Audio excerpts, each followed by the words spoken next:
Bonjour et bienvenue à tous dans cette nouvelle vidéo pérenne dans laquelle nous allons nous intéresser au logiciel Skool. Une solution qui allie formation et communauté et dont on entend beaucoup parler aux États-Unis en ce moment. L'objectif de cette vidéo est donc de vous présenter l'outil, ses fonctionnalités, son interface et bien évidemment vous donner notre avis, les plus, les moins et dans quelle situation Skool est adapté. Bien évidemment, vous retrouverez dans la description les liens de Skool, vous avez 14 jours d'essai gratuit donc n'hésitez pas à faire le test. Et on se retrouve tout de suite sur l'ordinateur.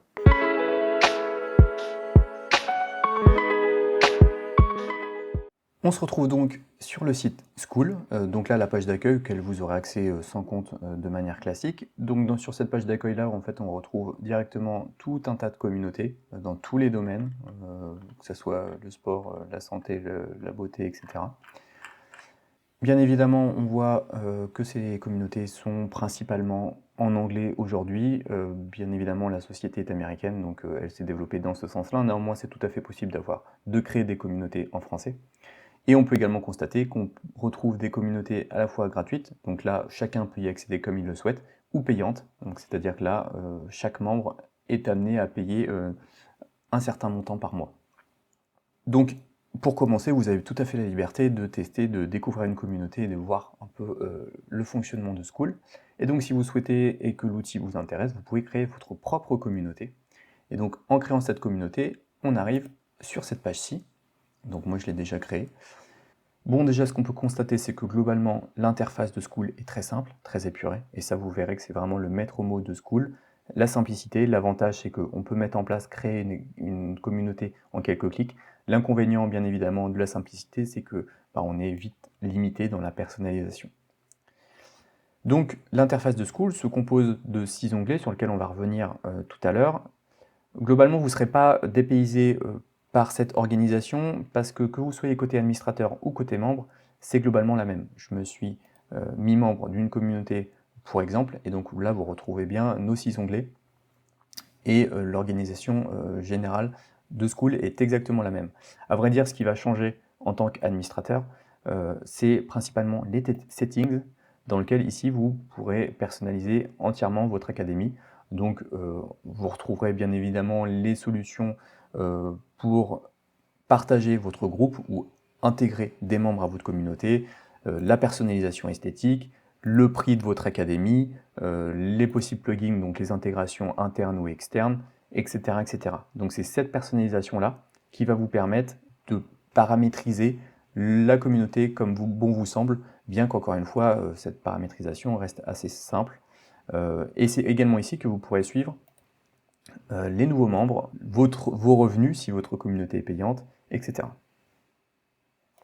Et donc on se retrouve dans l'interface principale de Skool, et notamment pour s'intéresser au premier onglet, la communauté, qui est vraiment l'élément différenciant de Skool et ce qui le démarque des outils plus classiques type System.io. Et ça, c'est vraiment un gros plus de Skool, c'est cet aspect communautaire, donc où il est possible de créer des canaux de discussion entre vos membres. Donc là, il n'y en a qu'un, Général Discussion, néanmoins vous pouvez en créer plusieurs suivant différentes thématiques. Et donc là, chaque individu pourra créer des posts dans lesquels il pourra intégrer des vidéos, des pièces jointes, potentiellement même faire des sondages. Donc ça laisse quand même une grande liberté pour favoriser l'engagement dans sa communauté. Et maintenant, le deuxième onglet auquel on peut s'intéresser, notamment important quand on a pour objectif de faire de la formation, c'est l'onglet Classroom. Et donc c'est dans cet onglet-là qu'en tant que membre, on retrouvera l'ensemble des formations mises à disposition de la communauté. Et en tant qu'administrateur, c'est ici qu'on pourra créer nos formations. Et donc, quand on crée une formation,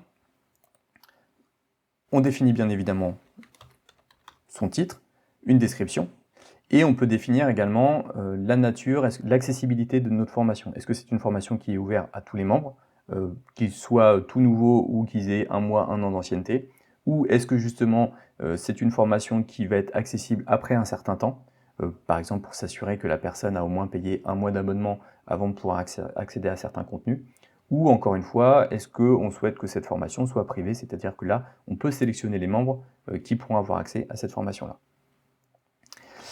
Et donc, une fois qu'on a créé notre formation et réglé l'accessibilité, on arrive à cette interface-là, donc qui est finalement l'éditeur de formation de Skool. Et soyons honnêtes, cet éditeur, c'est peut-être un des points faibles de Skool, car il est très, voire trop simple. Globalement, vos formations, vous pourrez les structurer en 2 niveaux. Il y a ce qu'on appelle les folders. Globalement, c'est une section dans lesquelles vous pourrez ajouter des pages. Et c'est dans ces pages-là que vous pourrez ajouter du contenu à vos formations. Et donc là, une nouvelle page qu'on peut venir modifier avec un titre, par exemple Introduction à School, et dans lequel on va pouvoir ajouter du contenu, donc du texte bien évidemment. On peut hiérarchiser donc H1, H2, H3, donc nos différents titres. Et on peut les enrichir avec quelques éléments quand même, c'est-à-dire des images, des liens et des vidéos. Donc vidéos à partir d'un lien, que ce soit YouTube, Vimeo, Loom, etc. Et globalement, c'est à peu près tout ce qu'on peut mettre dedans. Donc voilà, ça reste quand même très succinct. Et finalement, vos formations ne pourront que être composées de textes et de visuels, que ce soit images ou vidéos. Et vous ne pourrez pas faire beaucoup plus sans aller chercher des outils externes pour enrichir votre formation. Par exemple, si vous voulez mettre en place des quiz, il faudra avoir un outil externe qui puisse gérer ces quiz-là. Mais dans Loom, en tout cas, nativement, vous ne pourrez pas le faire. Donc clairement, ça fait partie des limites qu'il est important d'avoir en tête quand on veut se lancer. Si on veut faire une académie de formation très tournée formation, avec une pédagogie assez riche, etc., Loom n'est sûrement pas le meilleur outil pour vous. En revanche, si votre objectif, c'est de fédérer une communauté autour de votre thématique qui puisse s'entraider, etc., là, Loom a une vraie valeur ajoutée avec l'espace communautaire qui est mis en place. Le troisième onglet auquel on peut s'intéresser, c'est Calendar. Je fais une petite pause dans mon explication pour vous rappeler que si vous souhaitez être accompagné dans la création, la mise en place ou encore la gestion de votre académie de formation, la création des ressources e-learning par exemple, vous pouvez faire appel aux équipes pérennes, on sera ravis de vous aider sur le sujet. On retourne tout de suite à notre explication. Donc cet espace Calendar, également très intéressant pour favoriser l'engagement de sa communauté, va simplement vous permettre de programmer des événements, que ce soit des sessions de questions-réponses ou des événements récurrents, auxquels vos membres pourront s'inscrire. Donc ça permet encore une fois de favoriser l'engagement et de s'assurer avec ce calendrier qui est très simple, que chaque membre a une vision en tout cas des événements à venir et puisse s'inscrire assez simplement.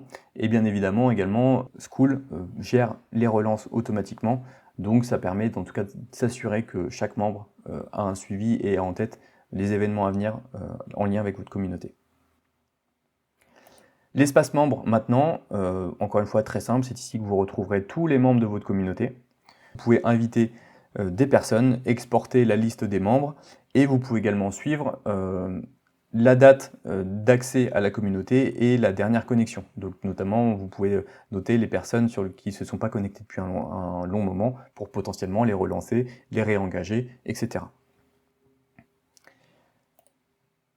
Le leaderboard, c'est également un élément intéressant de School pour favoriser l'engagement de la communauté. C'est finalement un système de gamification qui va permettre à chaque membre, lorsqu'ils vont suivre un cours, interagir avec la communauté, finalement gagner des points et qui vont obtenir des niveaux qui seront affichés ici. Donc finalement, ça fait une espèce de compétition entre les membres pour favoriser cet engagement, l'entraide, etc. Et enfin, pour finir, About, c'est tout simplement la présentation de la communauté, de pourquoi elle est créée, etc. Donc là, vous pouvez intégrer une petite vidéo, une description, etc. Donc c'est assez simple. Donc là, on a passé en revue l'interface et les fonctionnalités de School. Passons maintenant au sujet qui fâche, le prix. Pour le prix, School fait encore une fois très simple, puisqu'il le prix est tout simplement de 99 $ par mois pour un groupe, peu importe le nombre de cours que vous avez dedans, ou peu importe le nombre de membres. Donc ça peut paraître important, et c'est le cas si vous partez d'une communauté avec 0 membre. En revanche, si vous avez déjà une petite visibilité avec des personnes qui suivent votre travail, votre thématique, ça peut rapidement être rentable à partir du moment où vous arrivez à monétiser votre communauté. Il suffit qu'en effet, vous ayez quelques personnes qui sont prêtes à payer 10 € par mois l'abonnement à votre communauté et vous pouvez déjà assez rapidement rentabiliser l'abonnement. Autre point à noter qui n'est parfois pas négligeable si vous envisagez d'avoir une communauté de centaines de milliers de personnes et donc des gros revenus associés, on vous le souhaite, c'est que Skool va prendre une commission sur toutes les transactions de 2,9%. Donc au début, on peut se dire que c'est négligeable, néanmoins, sur des gros volumes, ça peut commencer à faire des montants assez conséquents. Petit point positif pour finir, c'est que Skool vous laisse un essai de 14 jours gratuit, donc n'hésitez pas si vous voulez faire un test. Pour finir, notre avis sur Skool.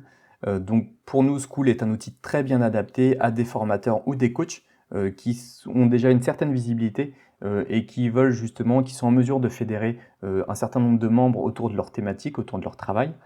Donc le gros avantage de Skool, c'est en effet cet espace communautaire qui permet de fédérer et générer de l'engagement entre les membres de votre communauté. Donc ça, c'est un très gros atout à notre sens.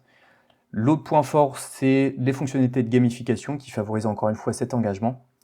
Et enfin, la simplicité d'utilisation. En quelques clics, vous pouvez créer votre communauté. Tout est simple avec Skool. Donc ça, c'est vraiment des gros avantages. Si on va maintenant sur les points plus négatifs, à notre sens, il y a le manque de flexibilité dans les ressources pédagogiques que vous pouvez intégrer dans vos formations. On reste vraiment sur des formations très simples dans la forme. Ça peut suffire, néanmoins, bon, en tant que passionné par ces sujets de pédagogie, nous, on aimerait bien en avoir un petit peu plus. L'autre point limitant, à notre sens, c'est la personnalisation. On l'a vu, la personnalisation porte principalement sur un logo, une petite description et quelques visuels.